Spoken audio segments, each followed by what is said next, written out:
Metal Gear Solid Delta Snake Eater is finally here, bringing a full remake of the classic. In this video, I'll be reviewing the PC version and breaking down what's different compared to the original, how it runs on PC, how much effort went into this remake, how good the graphics are, and ultimately if this is now the definitive way to play Snake Eater. Let's start with what's changed.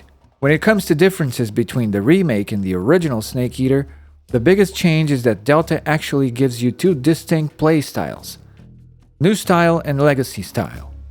New Style is essentially the modernized option, but goes further by adding over-the-shoulder aiming, crouch walking, and a ton of animations lifted directly from Metal Gear Solid 5. The over-the-shoulder aiming and crouch walking was actually introduced in the 3DS version of Snake Eater, but the presence of MGS5's animations makes the game feel instantly familiar if you've played the Phantom Pain. In fact, from what I can tell, most of the animations are the exact same. Even the Mark 22 pistol has bullet drop now, which seems to be a deliberate balancing choice.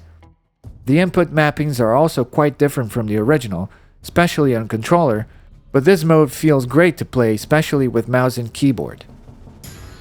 On top of that, posters around the game use new images of the same models featured in the original.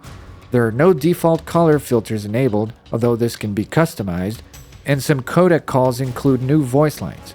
More on that later.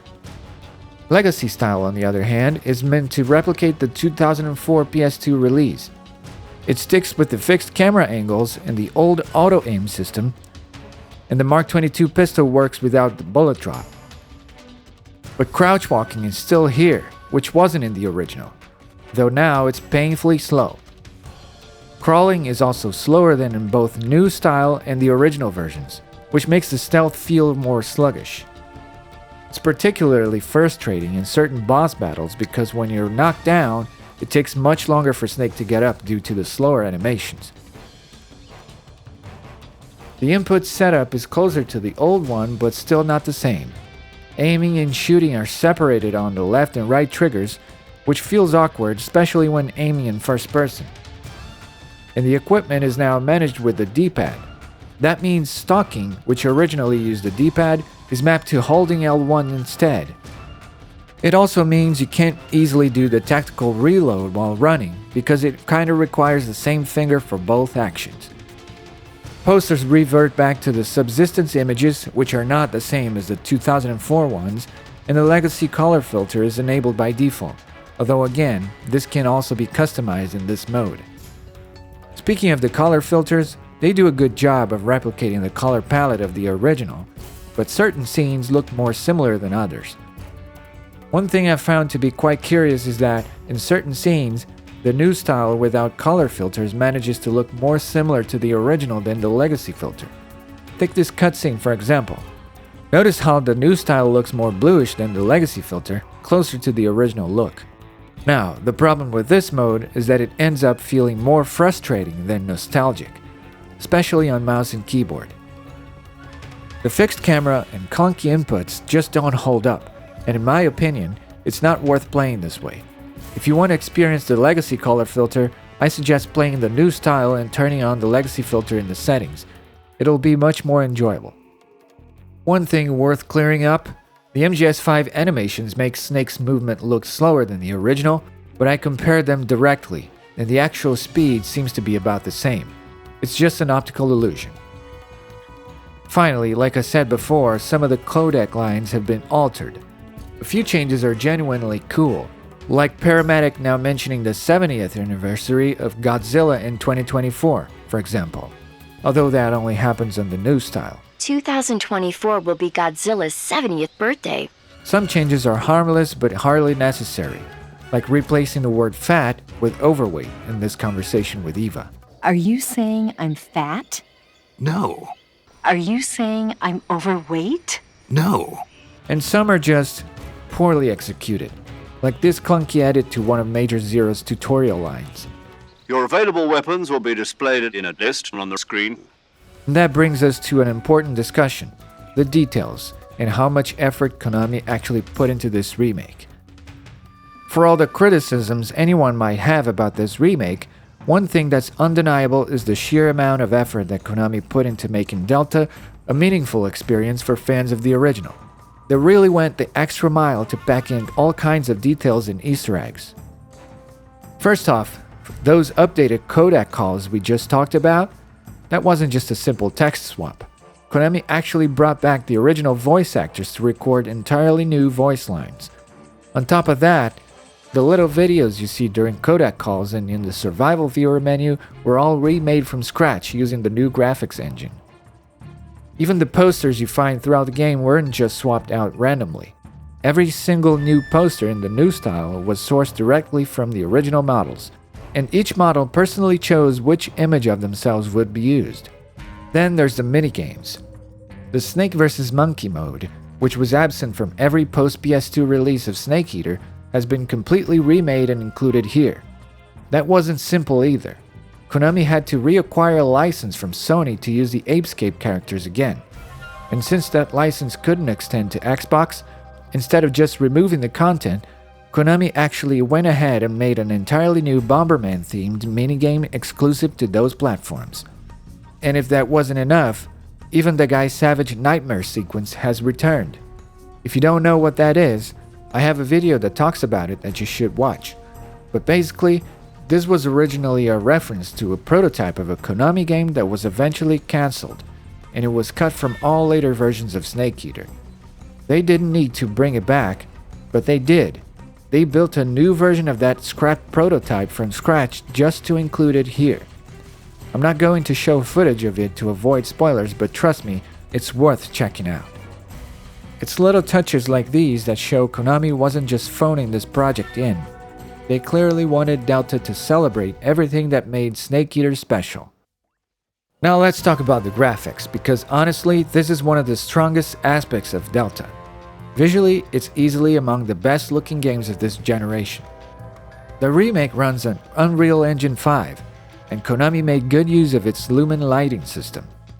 Even though the PC version is locked to the software version of Lumen, the results are still impressive. The hardware version could push it even further, and apparently you can enable it with some INI file tweaks, although I haven't tested that myself yet. Every asset from the original game has been completely remade in high fidelity. Textures, models, environments, everything looks great, even when you get right up close. The jungle in particular feels dense and alive, with lighting and shadows giving it that thick, humid atmosphere Snake Eater is known for. That said, it's not flawless. Some details could have used a little more polish. For example, Eva's hair doesn't move realistically in her introductory cutscene. And occasionally you'll notice polygons in certain assets where more detail would have helped. Animations also show a few rough edges. Konami reused most of the mocap animations from the original, but since that didn't include facial animations, they had to redo those from scratch. And while the new faces look solid, they don't seem to have been mocapped. So at times, expressions can feel a little stiff or artificial. Finally, there's some shadow pop-in at a distance, especially in foliage like grass and bushes. It's not a deal breaker, but it's noticeable, especially if you're playing in the legacy mode. Overall though, the game looks fantastic. It may not be pushing every technical boundary UE5 offers, but the presentation does justice to Snake Eater and then some. Now, as great as the game looks, we need to talk about performance, and unfortunately this is where Delta really stumbles. The game is extremely demanding on the GPU. To give you an idea, an RTX 2060 Super can't even hold 60 FPS at 1080p even when using DLSS in performance mode. That's pretty rough. In fact, I ended up upgrading my GPU to an RTX 5070 just to have a better chance to play the game at 4K. But even with that, I needed to enable DLSS performance to maintain 60 FPS for most of the playthrough. By the way, if you want to see how that looked in real time, I actually livestreamed the entire game at launch, so check that out if you missed it. On the flip side, the CPU doesn't seem to matter that much. That makes sense, since under the hood the game's logic is still very close to the original PS2 release. but the GPU demands are so high that unless Konami makes some major improvements with the patch, I really can't recommend this game on mid-range or lower-end PCs. Right now, you basically need a very powerful GPU to enjoy it properly. So, in the end, I think Metal Gear Solid Delta Snake Eater is a great remake. To me, this is exactly how Konami should approach remaking a classic MGS title. Keep it faithful, keep it one-to-one, and just bring the presentation up to modern standards. Honestly, I'd much rather see this approach than developers trying to reimagine or cut content, which usually end up watering things down. The Resident Evil 3 remake is a perfect example of how that can go wrong, and I don't think anyone would want that fate for the Metal Gear series. That said, there's one huge caveat here: performance. Unless you've got a very powerful GPU, I can't really recommend playing this version right now. For most people, the better option is still the Master Collection version of MGS3 with mods. It's not as flashy, but it runs well and delivers the same timeless experience. So while Delta might be the ideal remake in theory, in practice, it's only the definitive way to play Snake Eater if your hardware can handle it. I hope you enjoyed the video. If you did, leave a like and subscribe for more. If you want to get in touch with me, follow me on X. And if you enjoy my videos, consider supporting me on Patreon. I would really appreciate it. Anyway, thanks for watching, and I'll see you next time. The name's Eva.